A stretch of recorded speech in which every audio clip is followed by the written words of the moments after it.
नमस्कार मित्रांनो. शेळी पालनासाठी बँकेत खातं कसं काढायचं आणि त्याचा योग्य वापर कसा करायचा याच्यासाठी मी हा व्हिडिओ बनवलाय. कारण की काल ज्यावेळी मी बँकेच्या खात्याबद्दल बोललो त्यावेळेस बऱ्याच जणांनी मला व्हॉट्सअपवर प्रश्न विचारले.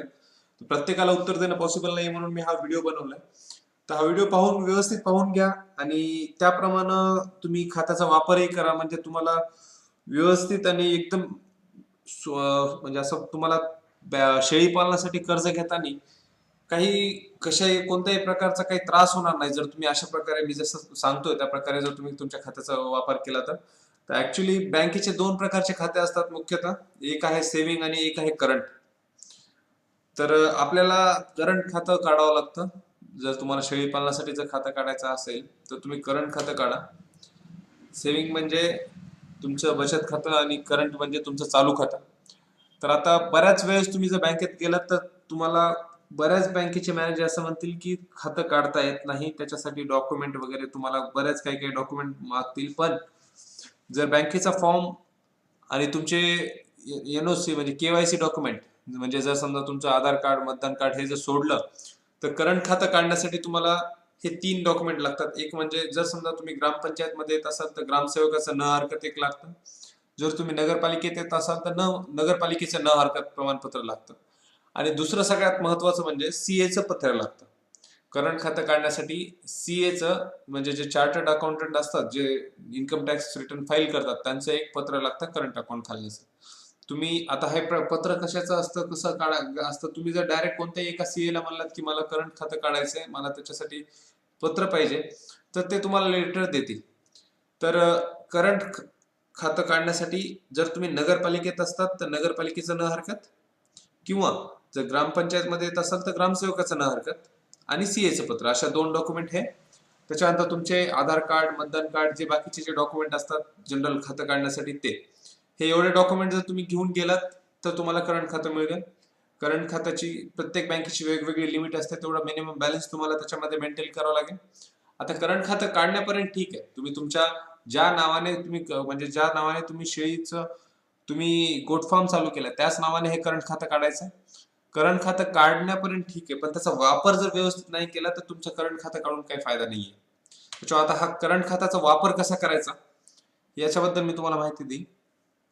करंट खात्याचा वापर करताना एक गोष्ट लक्षात ठेवायची की जेवढा काही तुम्ही त्या शेळी पालनाचा खरेदी व्यवहार करणार आहात म्हणजे जेवढा तुम्ही शेळ्या विकत घेणार आहात किंवा जेवढ्या तुम्ही शेळ्या विकणार आहात, जर तुम्ही शेळ्या खरेदी करणार आहात तर तुम्ही त्या शेळ्या चेकने खरेदी करा. म्हणजे जे तुम्ही ज्या ज्या अकाउंटचं तुम्ही ज्या नावाने तुम्ही बँकेत करंट खातं काढलं आहे त्याचं तुम्हाला चेकबुक भेटेल. तर या चेकबुकचा वापर करून तुम्ही चेक द्या ज्याच्याकडून तुम्ही खरेदी करणार आहात त्या व्यक्तीला.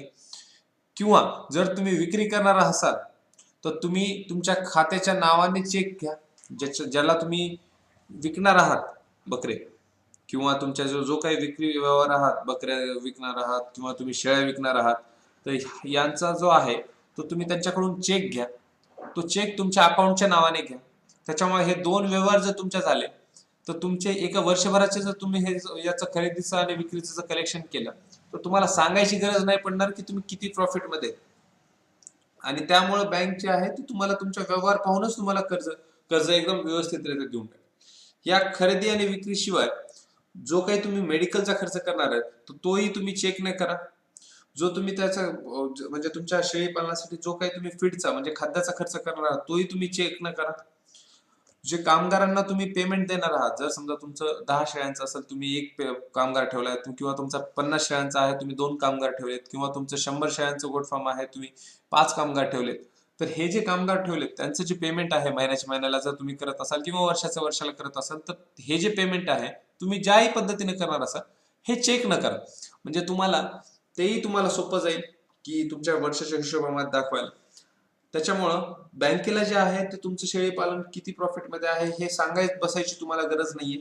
हे सगळे व्यवहार जर तुम्ही केलेले असतील तुमच्या करंट खात्यातून तर तुम्ही एक एक वर्षानंतर जर बँकेला कर्ज मागितलं त्याच शेळी पालनासाठी तर तुम्हाला ते लगेच मिळेल.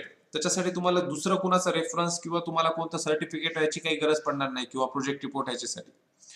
आणि चौथं सगळ्यात महत्वाचं म्हणजे जे तुम्ही बँक खातं काढताय जे तुम्ही व्यवहार केले त्याचे दरवर्षी आयटी रिटर्न फाईल करा. आता आयटी रिटर्न फाईल करण्यासाठी तुम्हाला परत सीए कडे जावं लागेल. त्या सीए ला जर तुम्ही त्या खात्याचं स्टेटमेंट जर दिलं तर ते तुम्हाला त्याचा व्यवस्थित आयटी रिटर्न म्हणजे व्यवस्थित एक इन्कम टॅक्स रिटर्न फाईल करून देतील. जर तुम्ही हे इन्कम टॅक्स रिटर्न जर तुम्हाला जर खरंच जर शेळी पालनावर मोठं कर्ज काढायचं असेल तर तुम्ही कंटिन्युअसली 3 वर्षाचा इन्कम टॅक्स रिटर्न भरा. म्हणजे दरवर्षी तुम्ही रिटर्न भरत जा. 3 वर्षांना जर तुम्ही त्या शेळी पालनासाठी कर्ज काढलं तर तुम्हाला व्यवस्थित एक मोठ्या अमाऊंट मध्ये कर्ज भेटू शकतं. ज्यावेळेस मी शेळी पालन चालू केलं होतं म्हणजे मी 10 शेळ्यांपासून शेळी पालन चालू केलं, तर 10 शेळ्यांपासून ज्यावेळेस मी चालू केलं होतं त्यावेळेस मी बँकेकडे गेलो नव्हतो. मी फक्त करंट खातं काढलं होतं. हे करंट खातं मी दर तीन वर्षापर्यंत मेंटेन ठेवलं. आज 3 वर्षानंतर मी त्याच शेळी पालनासाठी 25 लाखाचं कर्ज काढले. पण हे जे कर्ज आहे मी कोणत्याही प्रकारची सबसिडी घेतली नाहीये, पण मला 25 लाखाचं कर्ज जे आहे हे बँकेने माझ्या शेळी पालनासाठी दिलं आहे.